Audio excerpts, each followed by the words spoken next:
right. So we're in the middle of park season. So our 3rd through 8th graders are all going to be taking part before spring break. Those students that need makeups, we'll take them after we get back. The teachers who are a part of our 2 curriculum committees, the Science Area Committee and the Curriculum Council, worked on March 2nd with our rep from the Curriculum Leadership Institute and have gotten an amazing amount done in a very short time. Our Taste of Penoyer event was on March 8th, which was a hugely successful event. I'd like to thank Mrs. Tronco, who is here, among all of the countless other volunteers, Mrs. Gonzalez, Mrs. Michaels, the teachers who helped organize it, all the parents who came out, all the teachers who helped work the event. It was a hugely successful event. It was really wonderful. Our girls varsity basketball team made the quarterfinal playoffs. They played yesterday and they won, and they're actually playing again this evening at 7:45. So hopefully they win again this evening. Thursday and Friday we have our upcoming kindergarten screening for those students who will be joining us in kindergarten next year. We have 21 students coming up to be screened, so we're really excited to learn more about them so we can better prepare for them coming next year. We have a parent meeting for our 8th grade trip to Washington, D.C. This is a required meeting for parents. If your child is attending the trip, they need to attend this meeting to get information. Our trip, if you recall, is April 4th through the 6th. We currently have 38 students going. We have 4 staff members, myself, and then 4 parents are attending as well. So we are really looking forward and hoping that the cherry blossoms are in bloom when we're there.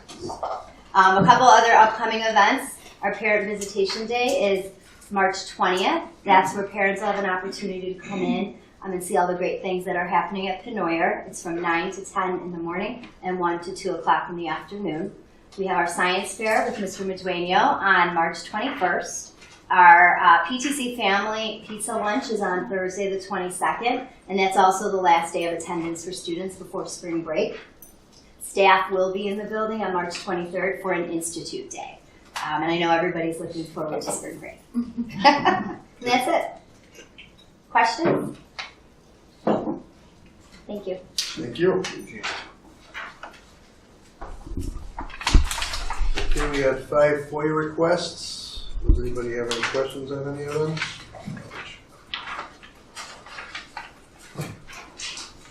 Have they all been taken care of? They've all been taken care of, yes.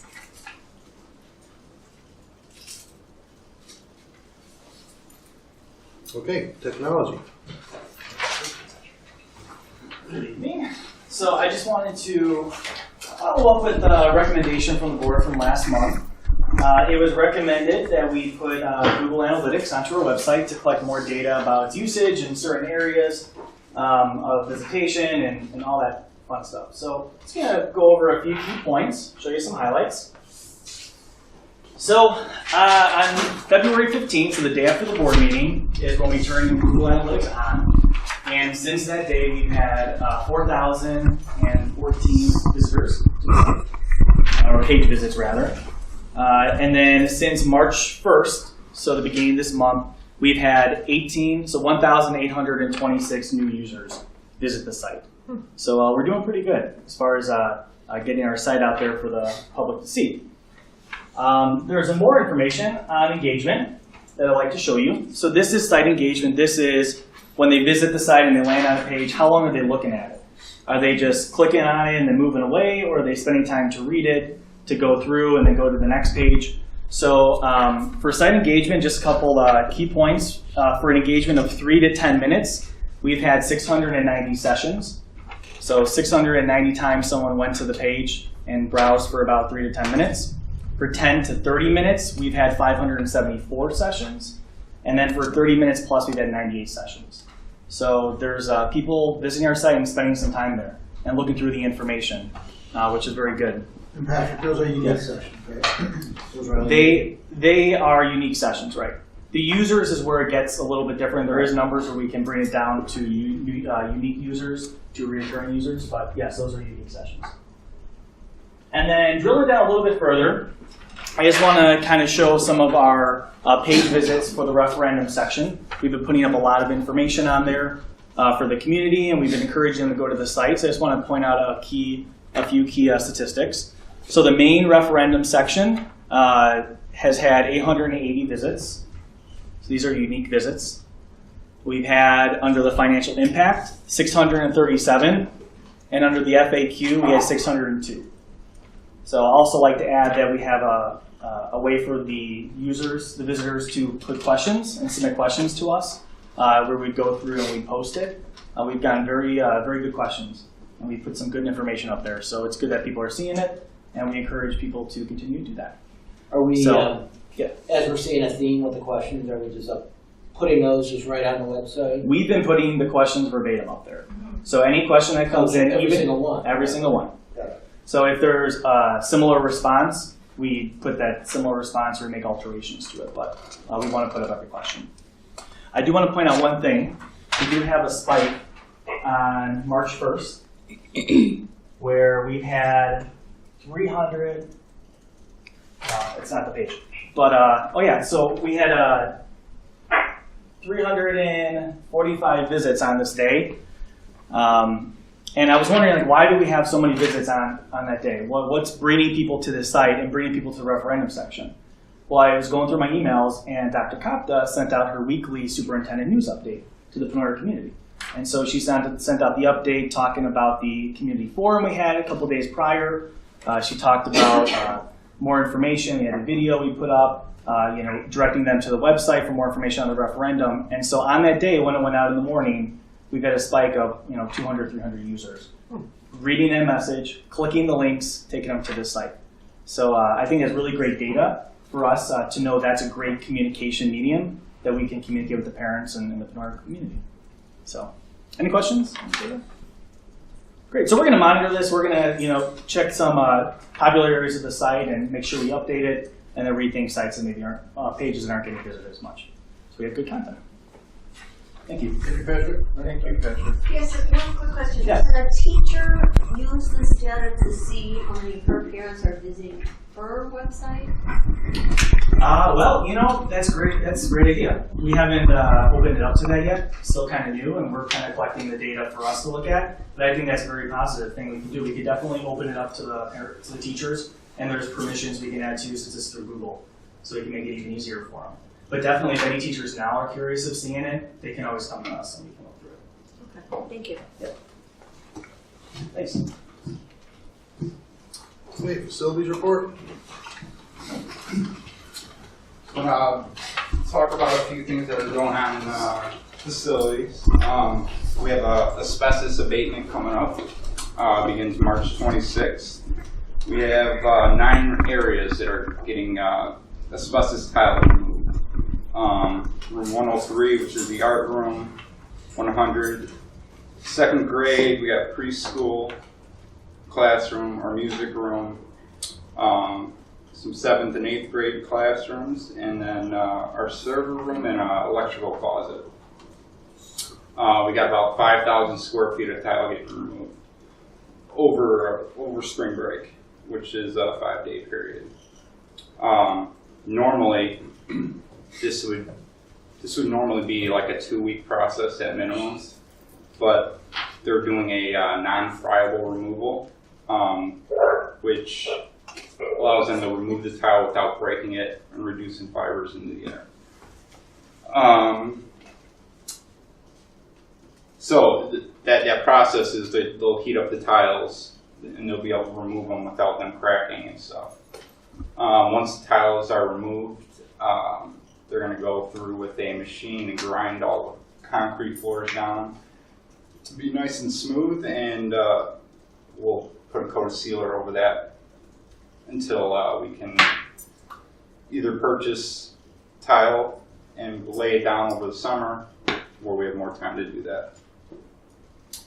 And that's with the asbestos abatement. During one of my, or any questions about that? Yeah, I'm assuming you're going to pull everything out of the server room? Yeah. Well, are they cutting around the server? Yes, those are they're going to, whatever tiles underneath the servers is going to stay for now. So they'll go around that.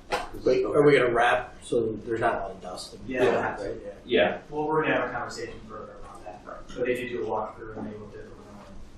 Yeah, just want to make sure nothing happens. Okay. All right, another thing that I've come across, which is an attempt to bring in some revenue into the district.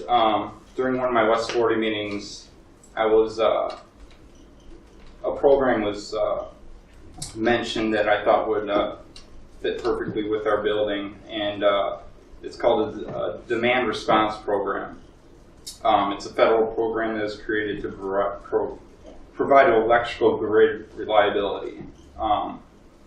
Rather than increase supply to the electrical grid, demand response participants take usage off the grid.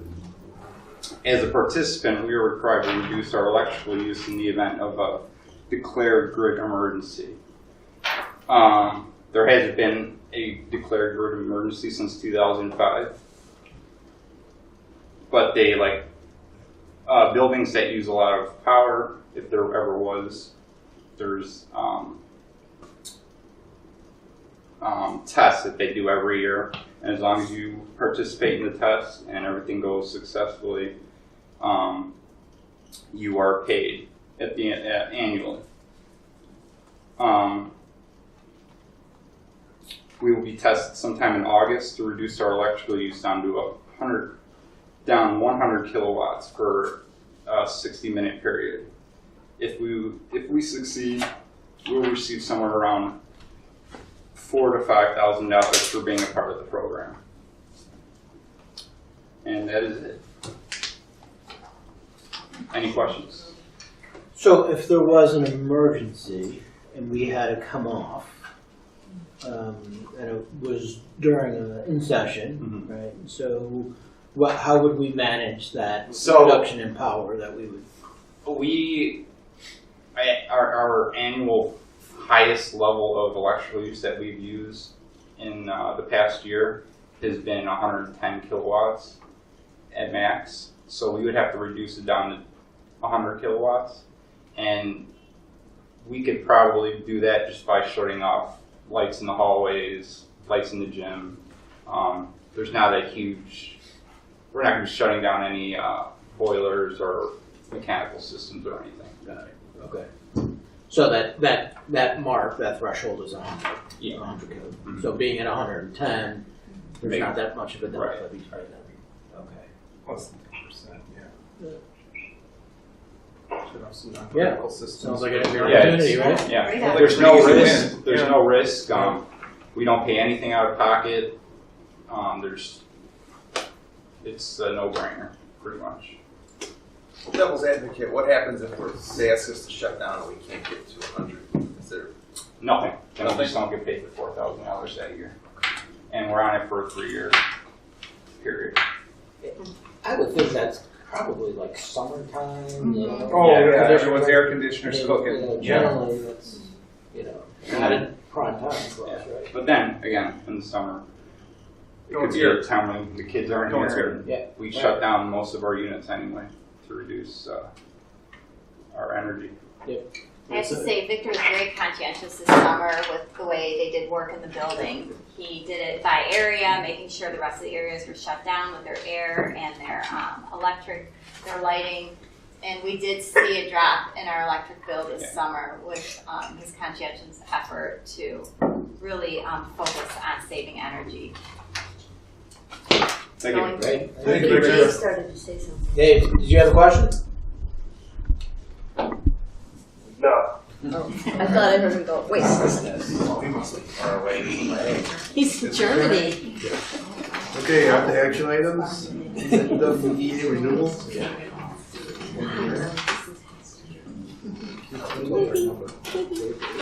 Want my, want this? Here. Got it? Okay, you want to speak to this at all?